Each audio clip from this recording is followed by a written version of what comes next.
Bom dia a todos e a todas. Nós vamos dar sequência à nossa reflexão sobre as exposições aqui do Evangelho de João. Mas antes, eu queria contar um testemunho de algo que aconteceu comigo e agradecer uma pessoa que foi muito importante na minha vida, não continua sendo.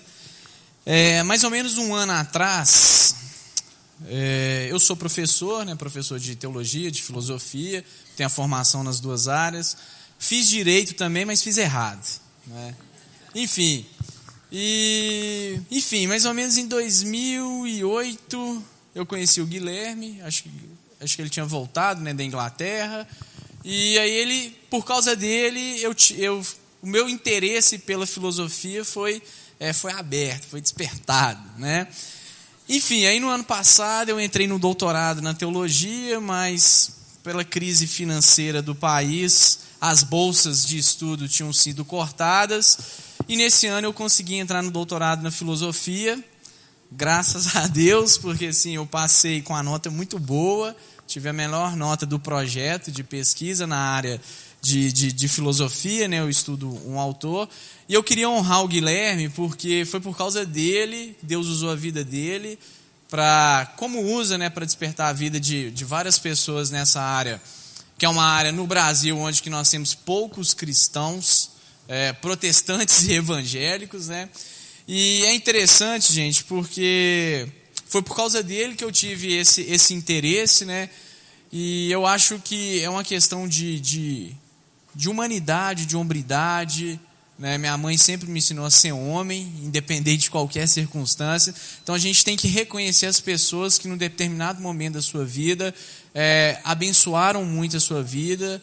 E ele foi um cara que me abençoou muito. Ele me emprestou os livros para montar o projeto, E graças a Deus foi tudo aprovado. E para a gente que é professor, que sonha com uma carreira universitária, esse é o caminho. É ler livro, publicar. Ler livro, publicar, e Deus abrir as portas para você entrar em algum local aí. Então, obrigado, cara, obrigado pela sua vida, e Deus continua abençoando você, toda a sua família, e essa igreja aqui.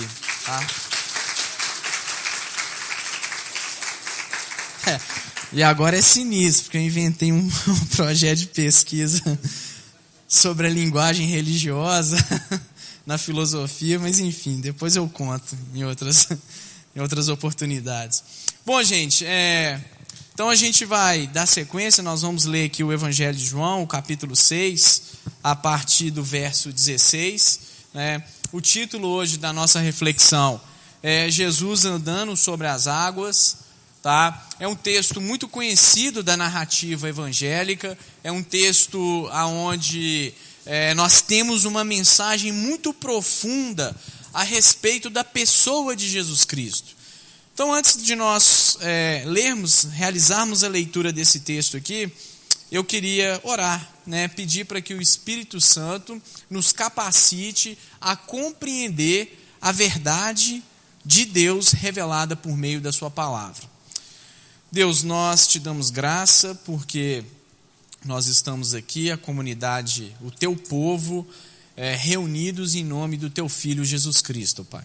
Nós te pedimos que nesse momento o Senhor possa ministrar aos nossos corações a verdade da tua palavra, Senhor. Ensina-nos a compreendermos a centralidade de Jesus Cristo em todas as áreas da nossa vida, Pai. Essa é a nossa oração, em nome de Jesus. Então, meus queridos, nós estamos fazendo essa série de exposição da narrativa do Evangelho de João. O Evangelho de João é um evangelho bastante peculiar, ele é diferente dos outros evangelhos, nós estamos repetidamente falando isso aqui, cada pessoa que vem expor aqui a mensagem do Evangelho de João traz e relembra essa peculiaridade do Evangelho de João. Os outros evangelhos, eles são descritos numa linguagem mais teológica, como evangelhos sinóticos, porque eles procuram construir e dissertar sobre os eventos de forma ordenada da vida de Jesus, eles procuram fazer uma sinopse né, sobre aquilo que Jesus realizou no seu ministério terreno, o Evangelho de João ele já não tem essa peculiaridade. João já não quer, né, construir todo um arcabouço histórico para depois falar sobre a missão de Jesus. João já parte de um pressuposto fundamental que está em todos os capítulos da narrativa joanina. E não só da narrativa joanina, especificamente do Evangelho, mas nas cartas de João também, esse ponto teológico que é a condição sine qua non para nós entendermos a mensagem do Evangelho de João está muito presente. Qual é esse ponto? Que Jesus é Deus e que ele se encarnou. E que por meio dele, né, a salvação que Deus tem para a humanidade, ela é anunciada. Então João já parte desse pressuposto. E a partir disso, ele constrói toda a sua narrativa. É só nós fazermos uma comparação de forma muito clara, né, com o capítulo 1 do Evangelho de João, né, para o capítulo 1 de Lucas, Marcos e Mateus.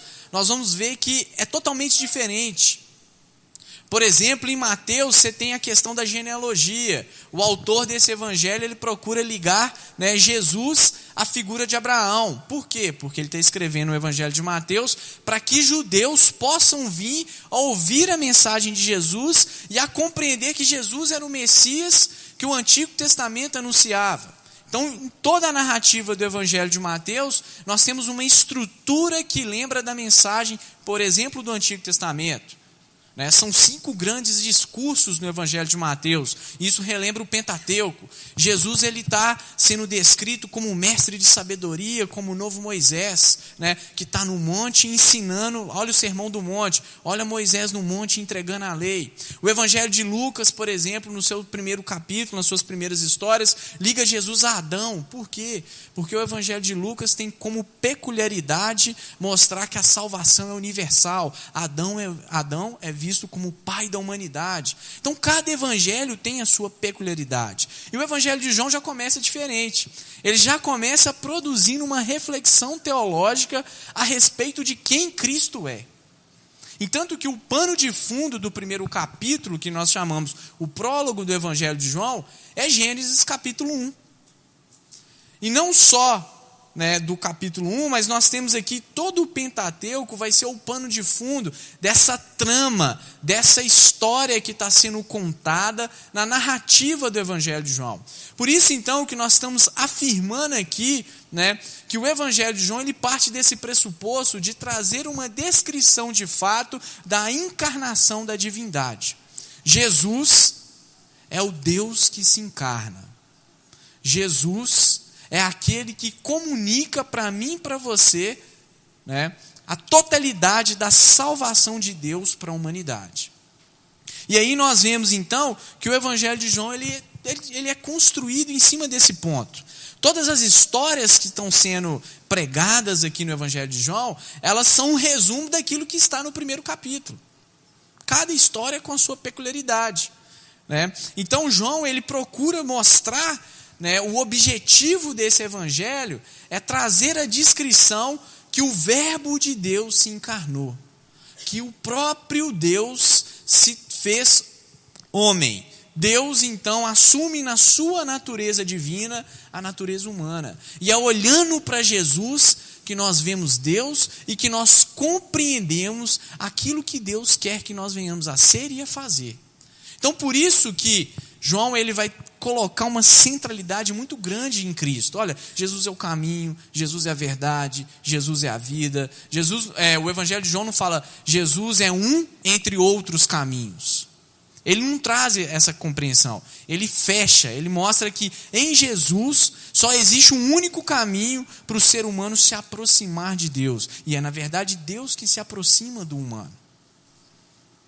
E João, então, ele apresenta isso. Então, Jesus, na narrativa do Evangelho de João, ele é aquele que veio para os judeus, mas a maioria dos judeus não o reconheceram. Ele é aquele, então, que realiza milagres, que salva para mostrar o poder de Deus manifesto por meio das suas obras.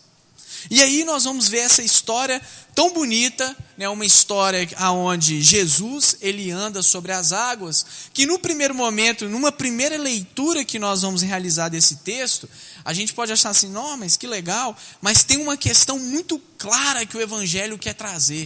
O Evangelho quer demonstrar que em Jesus, ou por meio de Jesus, nós percebemos até mesmo o poder de Deus sobre a natureza. Em Jesus, nós percebemos a monstruosidade da beleza, do poder e do amor de Deus sendo manifesto nos seus atos, nos seus gestos e nos seus ensinos. Então vamos abrir aqui as nossas Bíblias, no capítulo 6 do Evangelho de João, a partir do verso 16. Vamos ler aqui até o verso 21 e conversarmos um pouco aqui sobre esses pequenos versículos aqui, mas que em termos de conteúdo e aplicabilidade para a nossa vida, tem muitas coisas. Então diz assim a palavra do Senhor. Ao desembarcar o dia, os seus discípulos desceram para o mar, e tomando um barco, passaram para o outro lado, rumo a Cafarnaum. Já se fazia escuro, e Jesus ainda não viera ter com eles. E o mar começava a empolar-se, agitando por vento rijo que soprava. Tendo navegado os 25, 30 estádios, eis que viram Jesus andando por sobre o mar, aproximando-se do barco, e ficaram possuídos de temor. Mas Jesus lhes disse: sou eu, não temais. Então eles de bom grado receberam, e logo o barco chegou ao seu destino. O ponto central que essa mensagem quer trazer para a nossa compreensão é que Jesus é o Deus encarnado que tem poder sobre todas as coisas. A primeira coisa, então, que nós percebemos aqui é a manifestação grandiosa do poder de Deus em Jesus. Essa história, então, é uma história que está no meio, né? Se nós lermos aqui a história anterior, o Ainder pregou sobre isso. Jesus, ele tinha acabado de realizar um grande sinal. Jesus, ele tinha acabado de fazer o que? O sinal da multiplicação dos pães e dos peixes. E isso lembra uma história do Antigo Testamento, a história do maná, né? E agora, Jesus ele está aqui, né, em transição, para depois João falar que Jesus é o próprio pão que desce do céu, que alimenta a nossa fome, né, existencial de Deus. E essa história, então, ela começa falando o quê? Se nós lermos essa história, ela vai estar presente em Mateus e Marcos. A história começa falando que Jesus ele sobe para um monte para orar. Aqui em João nós não temos isso. Mas como Marcos é o primeiro evangelho do Novo Testamento a ser escrito, então é uma fonte muito importante de contexto histórico para nós tentarmos entender como de fato foi desenrolando a narrativa, né, que apresenta esses ensinos de Jesus. E aí nos evangelhos então sinóticos, Jesus nessa história, né, é apresentado como aquele que vai para o monte para orar. Muito provavelmente Jesus ele se retira porque ele estava começando a sofrer as perseguições. E na medida que Jesus vai anunciando o reino de Deus e vai realizando os atos sobrenaturais, até ele chegar em Jerusalém, a oposição ao seu ministério vai crescendo também. Então Jesus ele se retira e os discípulos fazem essa travessia, né? E os discípulos eles estavam indo em direção a Cafarnaum, né, que era mais ou menos ali de onde que eles estavam até Cafarnaum, daria uns 8 quilômetros. E aí, num determinado momento da história, então, a situação é descrita como eles pegaram um barco, você pode acompanhar aí no verso 17, né, foram em direção a Cafarnaum, já se fazia escuro, segundo a narrativa dos outros evangelhos. Isso aqui vai se dar por volta de 3 horas da madrugada às 6 horas da manhã, né, que era um momento de total escuridão naquele contexto ali, tá? E Jesus ainda não viera ter com eles. Então eles fizeram essa travessia sem o mestre. E é interessante isso aqui, porque nós vamos ver que na história anterior, Jesus ele já tinha acabado de realizar um grande milagre. E as pessoas não tinham entendido nada, porque depois da multiplicação dos pães e dos peixes, as pessoas queriam coroar Jesus como de fato o Messias. E Jesus sai quebrando. Literalmente. Por quê? Porque a compreensão messiânica mais dominante que permeava o judaísmo do segundo templo era a compreensão de que o Messias iria ser um rei, um homem, de fato da linhagem de Davi, que iria libertar a nação de Israel da dominação e da opressão que o Império Romano exercia sobre eles. Então, por isso que quando Jesus entra em Jerusalém e as pessoas estão saudando Jesus, Hosana, Hosana, as pessoas estão achando que naquele momento Jesus ia estabelecer a guerra. Porque o Messias, ele iria vir por meio da guerra para libertar Jerusalém da dominação dos romanos. E aí, por isso que o Evangelho fala o quê? Jesus trocando ideia lá no Evangelho, fala que, olha, meu reino não vem deste mundo. A melhor tradução não é que meu reino não é deste mundo, é que o meu reino não vem, porque de fato, aquilo que Jesus veio anunciar, não vem por meio do ser humano não, mas vem por meio da encarnação de Deus ao se fazer homem e comunicar os valores do reino de Deus para a humanidade. E aí os discípulos, eles só vão compreender de fato a messianidade de Jesus na ressurreição. A gente vai ver o tempo todo os discípulos temerosos, os discípulos duvidando de Jesus. Jesus acaba de realizar uma cura, Jesus acaba de realizar um milagre, ou um discípulo acaba de falar algo, como Pedro falou, tu és o Cristo, o Filho do Deus vivo. Aí logo abaixo vem, olha, Pedro tenta impedir Jesus de subir para Jerusalém, Jesus vira, fala palavras duras, afasta-te, fica quieto aí, capeta. Mais ou menos assim no popular, não é que Pedro estava possesso, mas é que todos aqueles que tentam impedir o Messias de realizar sua missão são associados a Satanás. E aí a gente vai ver os discípulos sempre titubeando, duvidando. E esse texto, ele tem como proposta trazer à nossa reflexão, a centralidade de Cristo e a manifestação do poder de Deus por meio das ações de Jesus Cristo. E aí a história mostra que esses discípulos, eles fizeram essa viagem, eles andaram aqui, segundo o texto, está aí no verso 19, eles navegaram em torno de uns 25 a 30 estádios, isso dá em torno de 4 a 5 quilômetros, e naquele determinado momento, aquele, na verdade é um lago, muito grande, ele começou a ficar agitado, porque esse lago, ele é situado mais ou menos a 180 metros abaixo do mar. Então é uma região onde que os ventos vêm e geram geralmente tempestades ali. E aí aqueles discípulos então, sozinhos, sem o mestre, estão dentro daquele contexto. E no determinado momento então, eles olham para as águas e veem Jesus andando sobre as águas. Imagina a cena, de madrugada, os discípulos lá, sempre tem um mais vacilão no meio, sempre tem um mais comédia do que o outro. Aí eles olham, será que é um fantasma? E aí de fato a gente começa a compreender o que João está querendo nos dizer com essa história, que é uma história tão bela. E aí Jesus é aquele, por meio do Evangelho de João, que tem o poder sobre todas as coisas. Jesus tem o poder sobre a natureza. Olha que interessante, Eles achavam que Jesus, ele era, até esse momento aqui, os discípulos não têm uma plena convicção da messianidade ou da divindade de Jesus. Isso está sendo construído aos poucos. Então, eles viram Jesus curar, eles viram Jesus fazer os exorcismos, eles viram Jesus ensinar como um rabino, como um mestre de sabedoria, mas eles não tinham visto Jesus andar sobre as águas. Eles não tinham visto, a grandiosidade do poder de Deus a tal ponto de Deus dominar os elementos da natureza. E é interessante porque, se a gente for ver a compreensão que os hebreus tinham do mar ou das águas, as águas eram descritas como um lugar de caos, como um lugar de desordem. Quando Jesus está caminhando sobre as águas, ele quer demonstrar que ele é o próprio Deus que traz a ordem, e que tira o caos da existência. Olha que interessante isso. Olha que profundidade que João está nos chamando a compreender. né? E aí, os discípulos, então, são chamados por meio da narrativa do Evangelho de João a entender que é por meio de Cristo que a ordem é estabelecida ou é reestabelecida no mundo.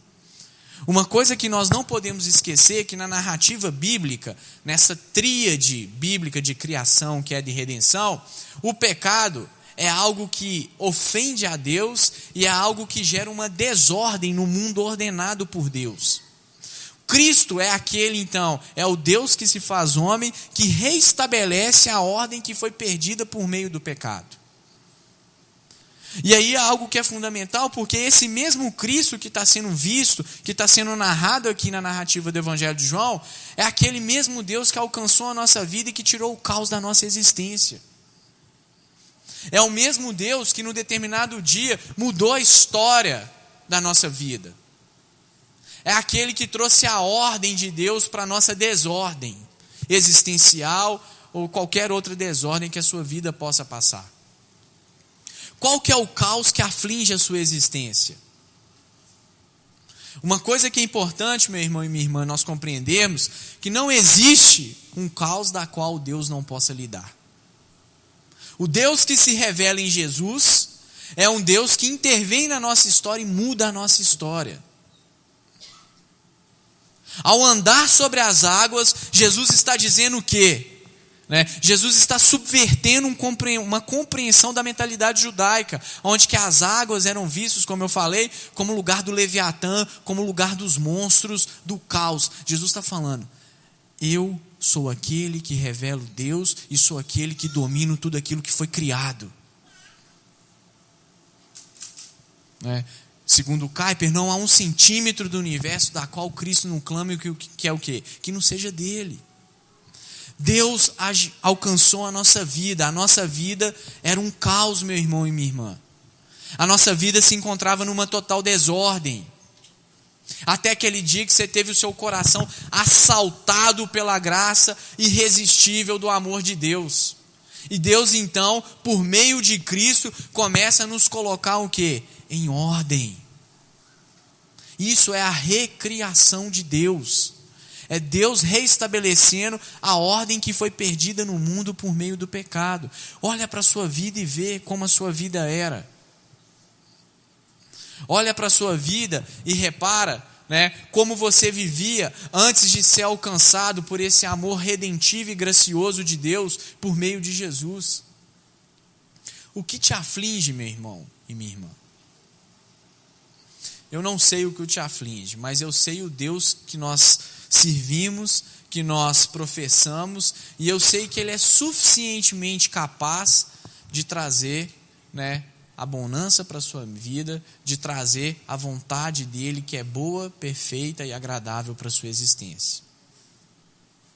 Esse é o ponto aqui que o João está nos chamando. É por isso que depois dessa história, nós vamos ver na semana que vem, João vai falar o quê? Que Jesus é o pão que desceu do céu. Mas com uma reflexão profunda, mostrando o quê? Que só Jesus é aquele que pode matar a nossa fome eterna. Fome eterna de quê? De Deus.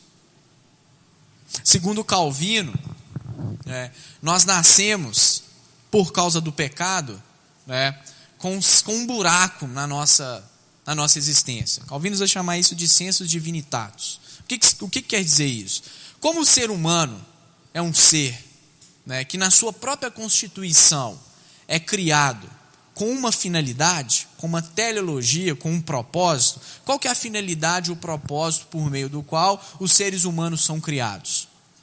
Glorificar a Deus. Como o pecado ele traz um problema aí, ele gera uma falha no próprio ser humano, Calvino ele fala então que o pecado ele vai gerar um vazio na existência humana. Ele gera um buraco. E esse buraco o ser humano tenta preencher por várias outras coisas. E é daí então que o ser humano forma e cria o quê? Os ídolos. Só que de fato o ser humano ele nunca vai conseguir preencher de forma plena esse vazio que é gerado no seu próprio ser, na sua própria natureza, que foi gerado por meio do pecado. Ele só consegue preencher isso inclinando a sua vida e entregando a sua vida para o Cristo. É isso o texto nos chama a refletir. Tomás de Aquino pega essa passagem na sua Suma Teológica e descreve de fato sobre a questão se o conhecimento de Deus é autoevidente ou não, mostrando de fato que é por meio de Cristo que nós vamos compreender a autoevidência da revelação de Deus. Porque é em Jesus que nós vemos o quê? A totalidade do amor de Deus sendo expressa por mim e por você. Então por isso que aqui no Evangelho de João, nessa narrativa, João, ao descrever Jesus andando sobre as águas, ele está mostrando o quê? Que Jesus é aquele que tem o poder sobre aquilo que o ser humano mais temia. Se nós pegarmos as cosmovisões dos povos antigos, uma das coisas que as pessoas mais temiam era o mar, era a água. E aí João descreve aqui, olha, Jesus é aquele que tem poder sobre tudo. Ele é aquele que restaura a nossa vida que se encontrava na total desordem. Esse é o Deus que nos alcançou. Esse é o Deus que nos redimiu. Esse é o Deus que se revela para mim e para você, e por meio do amor nos chama a fazermos parte da sua família, que é uma comunidade de amor. É esse Deus que está sempre de braços abertos, nos chamando, investindo na nossa vida, por meio da sua graça, para que nós possamos testemunhar o amor dele no mundo. É esse Deus aqui, que andou com esses homens aqui em torno de 2 anos e meio a 3 anos, mesmo com esses caras aqui vacilando, mesmo com esses discípulos aqui não compreendendo ainda, a divindade e a messianidade de Cristo, foi esse Jesus aqui que revela a grandiosidade do amor de Deus, que depois transformou esses homens aqui em colunas da igreja.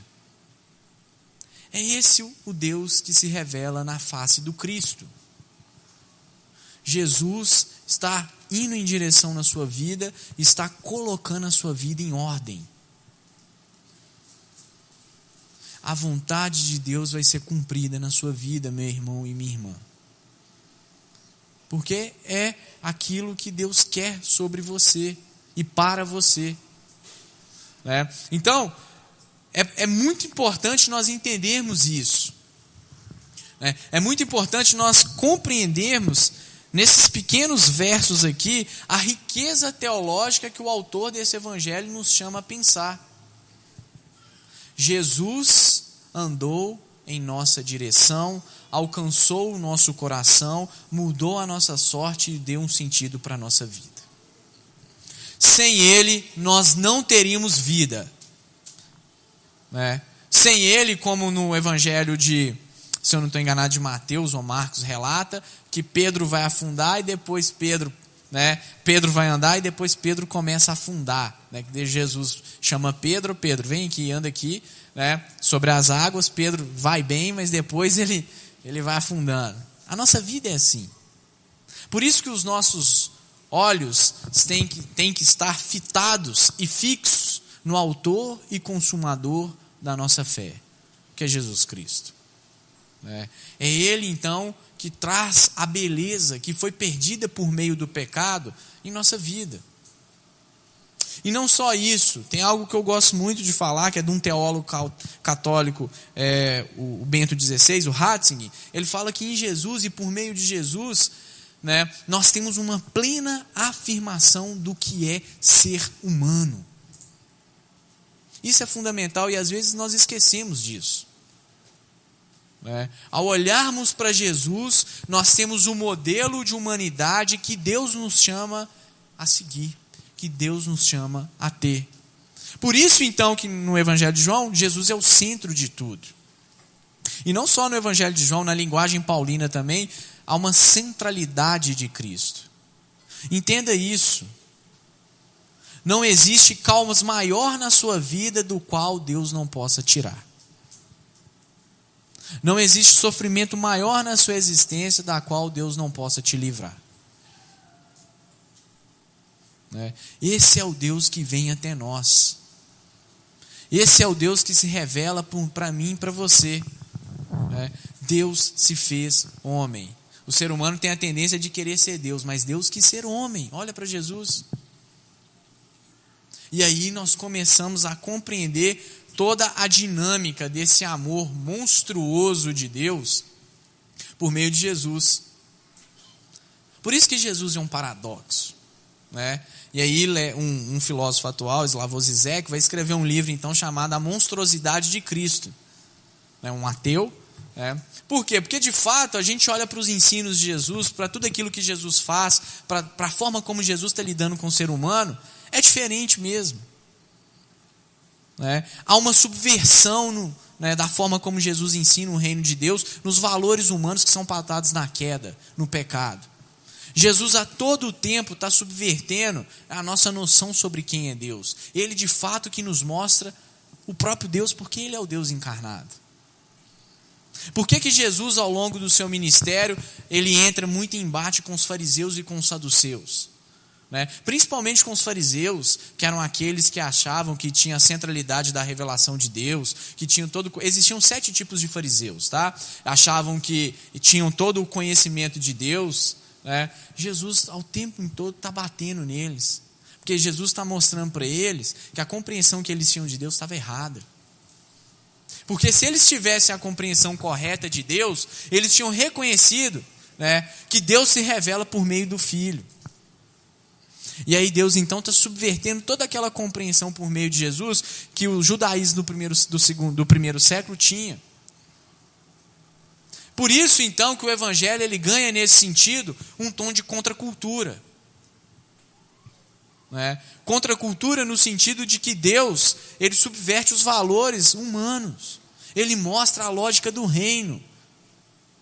Aonde que o último é o primeiro, aonde que a mulher é incluída. E aí nós percebemos que é esse Deus que anda sobre as águas. É esse Deus que chama 12 caras, que naquela sociedade não eram nada, e fazem desses caras, um vacilou, como eu falei, sempre tem que ter um comédia. Mas é esse Deus que faz desses caras grandes homens. De outras pessoas também, das mulheres, grandes mulheres. É esse Deus que veio até mim, que veio até você. Então é esse Deus que nós temos o quê? Que olhar para Ele e se lançar nas mãos dEle. O que tem afligido a sua existência? Será que é o contexto do nosso país? A crise política, a crise financeira, a crise de valores que a sociedade contemporânea vive, um total falta de valores éticos. Será que é a morte de algum parente e isso está gerando um caos, uma desordem na sua existência e gera mesmo? O que te aflige, meu irmão e minha irmã? Olhe para o Cristo e perceba que o Deus que alcançou o seu coração, Jesus Cristo, Ele cuida da sua vida. Ele cuida da sua existência. Ele não vai te deixar na desordem e no caos. Ele vai te amparar segundo o tempo dele, a vontade dele e na hora dele. Jesus, a todo momento, está amparando os discípulos. E os discípulos estão vacilando direto. Mas Deus, de forma amorosa em Jesus, sempre está cuidando deles, acolhendo eles e ensinando. Sempre o quê? Dando uma segunda opção, reensinando os valores do reino de Deus. E a nossa vida é dessa forma. Essa história aqui é a nossa história também. É a nossa história de vida. Jesus andando sobre as águas nos lembra o quê? O povo de Israel andando no mar quando o mar se abriu. Aqui é uma releitura dessa história do Êxodo. Os evangelhos todo o tempo estão fazendo releituras, principalmente do Pentateuco e do livro do profeta Isaías. Olha, Jesus é levado pelo deserto. Quem que foi para o deserto? Israel. Jesus é tentado no deserto. Quem que foi tentado no deserto? Israel. Jesus é o novo Israel de Deus que nos ensina por meio da obediência a vida com Deus. Isso não sou eu que falo, não. Isso é o N.T. Wright, o James Dunn, os dois maiores estudiosos hoje do Novo Testamento. E aqui Jesus está andando sobre as águas. O que ele quer mostrar? Que Ele é o novo Israel que nos leva para o êxodo, para a libertação. né? A libertação da opressão, a libertação da alienação que nós temos diante de Deus, do pecado, das questões sociais. Ele é o Deus que nos coloca na terra prometida. Isso é maravilhoso, irmão e irmã. Porque isso não é algo que depende de mim ou de você. Porque provavelmente se dependesse de nós, nós iríamos fracassar. Por isso então que Ele infunde a sua graça em nós e por meio do seu Espírito, Ele nos capacita a perseverarmos e a vivermos a nossa vida em fé. É isso. E aí a segunda parte do texto então, se nós estamos vendo aqui, né, o poder de Deus sendo manifesto em Jesus Cristo, por meio de Jesus Cristo, nós vamos ver agora a segunda compreensão desse texto aqui, né, que é a grandiosidade então de Jesus Cristo. Os discípulos olham então Jesus no mar, Jesus está caminhando sobre as águas, de madrugada, imagina a cena, e aí, né, os discípulos ficam o quê? Temerosos. Né? Os discípulos ficaram, a melhor tradução é que os discípulos ficaram com medo, literalmente. Né? E aí Jesus vira e revela para eles o que? Olha, sou eu. Um título cristológico que vai aparecer na narrativa do Evangelho de João. Jesus está querendo mostrar para os discípulos, né, que Ele é o mestre que está andando com eles a todo tempo. E é interessante que essa segunda parte dessa pequena história nos traz a compreensão, então, que na vida com Deus, no nosso relacionamento com Deus, nós temos que confiar em Deus. A todo tempo nós vamos ver o que? Os discípulos temerosos. A desconfiança fazendo parte, né, da vida ali dos discípulos nesse momento que eles estão andando de 2 anos e meio a 3 anos com Cristo. E o ápice dessa desconfiança que os discípulos vão ter em relação ao Messias é quando o Messias é preso, torturado e morto, onde que todos então, né, ficam totalmente desesperançosos. Só que na nossa vida com Deus, a nossa vida é pautada pela confiança. A fé vai ser vista, né, o sinônimo da fé, como confiança. E aí nós devemos olhar para o Cristo então e não temer, mas entregar toda a nossa vida confiando, né, que o que Ele tem para nós é o melhor. Nós devemos nos lançar nas mãos de Deus e falar: Senhor, eis-nos aqui, usa-nos da melhor forma que o Senhor quer nos usar. Jesus aqui, Ele está trabalhando também com a fé dos discípulos. Se na história anterior nós vimos um ato pedagógico de Deus em lidar com a fé dos discípulos, nós estamos vendo isso aqui de novo e ao longo de todo o Evangelho de João. Jesus, Ele está trabalhando com os discípulos para a missão que os discípulos vão ter depois. Qual que é a missão? Por exemplo, a missão de Pedro foi encarar o martírio. Segundo a tradição católica, Pedro é crucificado de cabeça para baixo em Roma. Paulo é esquartejado. Então Deus, de uma forma catequética e pedagógica, está trabalhando e peneirando a fé dos discípulos para de fato eles entenderem que o Cristo é o próprio Deus e é o Messias que revela, né, a salvação de Deus para a humanidade. Agora, no nosso relacionamento com Deus e no relacionamento que Deus também chamou os discípulos a terem com Ele, a fé é um elemento fundamental. A desconfiança, ela traz a incerteza. A fé traz a esperança de nós acreditarmos que Deus está cuidando da nossa existência e o que Ele tem para mim e para você é o melhor, por mais que nós não possamos ver. E isso é um ponto importante, porque depois Jesus, então, seguindo aqui a leitura do texto, né, no verso 19 fala assim, olha, tendo navegado, confere aí na sua Bíblia, tendo navegado uns 25 a 30 estádios, eis que viram Jesus andando por sobre o mar. Aproximando-se do barco, ficaram possuídos de temor, né, ficaram com medo. Mas Jesus lhe disse, sou eu, não temais. Quando Jesus está falando que não temais, Jesus está querendo dizer, essa é a ideia aqui do grego, é confiais, acreditem, confie que de fato eu sou aquele que digo que sou. E não existe relacionamento com Deus, meus irmãos e minhas irmãs, sem a fé, sem a confiança. E aí, Cristo então nos chama a trabalharmos isso, a compreendermos que na nossa espiritualidade nós vamos o quê? Cada dia moldando a nossa fé, moldando a nossa confiança nele. Mesmo os discípulos aqui andando com Jesus, vendo tudo aquilo que Jesus já tinha realizado, Jesus já tinha multiplicado os pães e os peixes, Jesus já tinha curado, Jesus já tinha feito outros sinais, transformado a água em vinho. Mesmo assim, a desconfiança ainda estava presente ali entre eles. E a gente vai ver que vai continuar aqui na história do Evangelho. E Deus quer tirar isso da nossa vida. Por mais que nós somos seres humanos, e a falha está em nós, no nosso relacionamento com Deus, a confiança, a fé, ela deve o quê?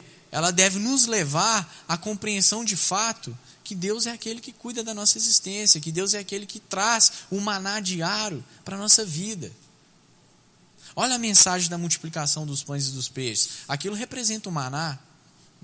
Então, a provisão diária de Deus, ela vai acontecer sobre a vida dos filhos de Deus. Porque uma das características que as Escrituras, e principalmente os Salmos, apresentam de Deus, eu já falei isso aqui, é a fidelidade. Deus não desampara o seu povo. Deus conduz o seu povo. Ele trata, mas ele conduz o seu povo. E aí então nós vemos aqui Jesus, falando para eles, olha, não temais. Então eles de bom grado o receberam e logo o barco chegou ao seu destino. E é interessante a gente ver que aqui também em Jesus, Deus não se revela de forma perversa, Eles duvidaram, aí Deus podia ir lá ter dado um tiro na cabeça de cada um, Ah, que cara burro, tá duvidando que eu sou Deus? Então toma, pá! Deus não faz isso. Nós vemos o quê? É um amor misericordioso de Deus aqui. Jesus não os repreendeu depois aqui. Jesus foi em direção a eles. E aí eles seguiram para aquela cidade, com o Messias, com o Mestre. E é interessante que isso aqui é o que vai estar presente na mensagem dos profetas do século VIII a.C., Isaías, Amós, Miqueias. Toda mensagem profética, meu irmão e minha irmã, ela tem como proposta, não trazer a destruição, mas trazer o arrependimento. Os profetas tinham como ponto básico do seu discurso trazer a nação de Israel a um novo relacionamento com Deus. Não que Deus, por meio da mensagem profética, não pudesse trazer o juízo, mas sempre tinha um fundo de esperança. Olha, mas se vocês se arrependerem, eu sou justo e longânimo para reconduzir vocês, para a história de amor que eu tenho para vocês. E Jesus, ele encarna todo esse profetismo no seu discurso. E aqui a gente vê o cuidado de Deus para com os discípulos. Porque nós temos certos relatos mitológicos de divindades, de povos que viviam em torno de Israel, que se o ser humano ele vacilasse alguma coisa, ele era morto. E nós não vemos isso no discurso de Jesus. Nós vemos no discurso de Jesus um Deus totalmente amoroso e gracioso, que mesmo vendo e corrigindo os nossos erros, continua nos amando e continua investindo nas nossas vidas. E aí a única coisa que Jesus virou para os discípulos e falou, olha, não temas, confie em mim.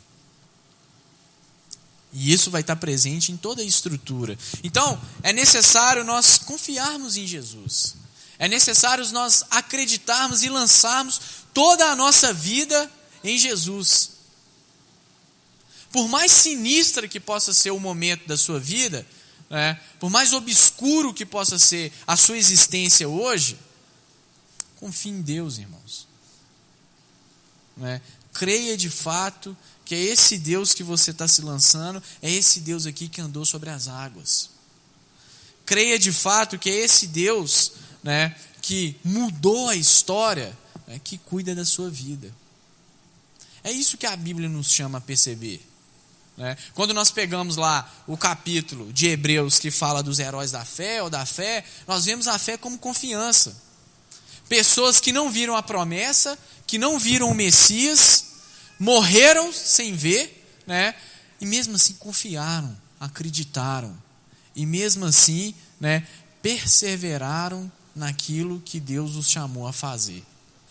Essa é a nossa proposta nesse mundo, né? É perseverarmos naquilo que Deus nos chama a fazer por meio da fé, do amor e da esperança. É isso que o Evangelho nos chama, a repintarmos o mundo. É mostrarmos a beleza para o mundo, para o sistema, por meio do amor de Deus. E o ponto básico, então, para nós construirmos uma vida saudável com Deus, é o arrependimento e a fé. Porque as duas coisas andam juntas. E Jesus está trabalhando isso com os discípulos, né, ao longo de toda a história. Por isso que a própria revelação que Jesus está fazendo da sua messianidade, da sua divindade para os discípulos, ela é progressiva. Até chegar o momento que Jesus, que nós vamos ver e vamos pregar isso aqui, chega em Jerusalém, que ele torna tudo claro. Deus é suficientemente Deus para se revelar para aqueles que o buscam e suficientemente Deus para se esconder daqueles que não o buscam. É esse o nosso Deus. É esse Deus que nós temos que confiar e acreditar.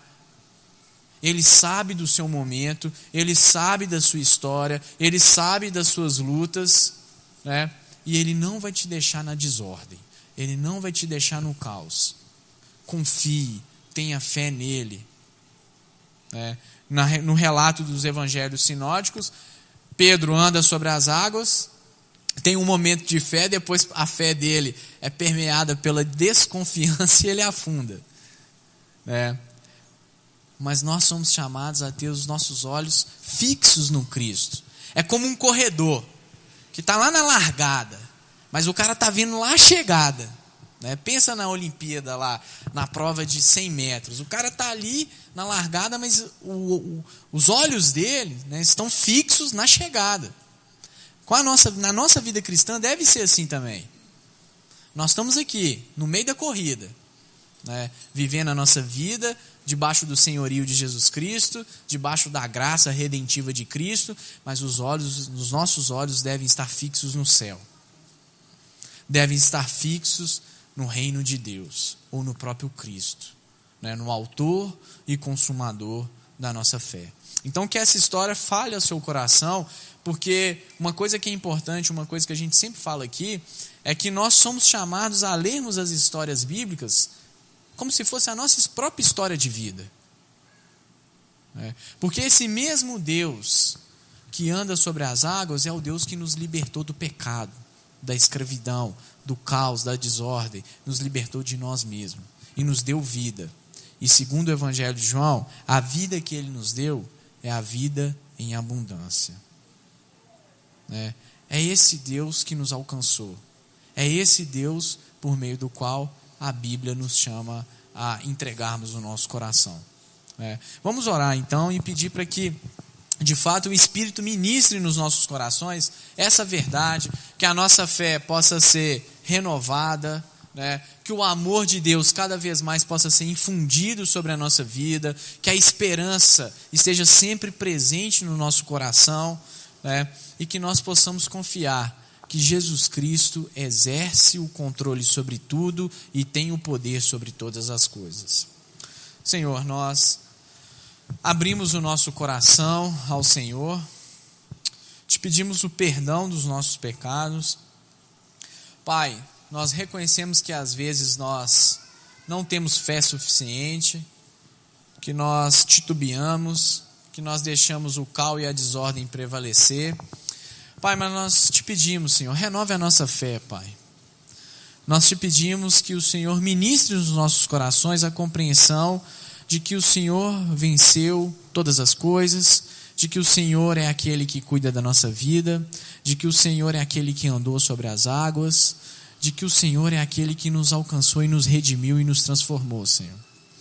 Renove o nosso amor, renove a nossa esperança, Senhor. Deus, que em nome de Jesus, que Cristo possa exercer a centralidade sobre a nossa vida e sobre a nossa igreja, Senhor. Nós te pedimos, Senhor, guarda-nos, que nós possamos confiar no Senhor. Essa é a nossa oração, em nome de Jesus Cristo, Pai. Amém.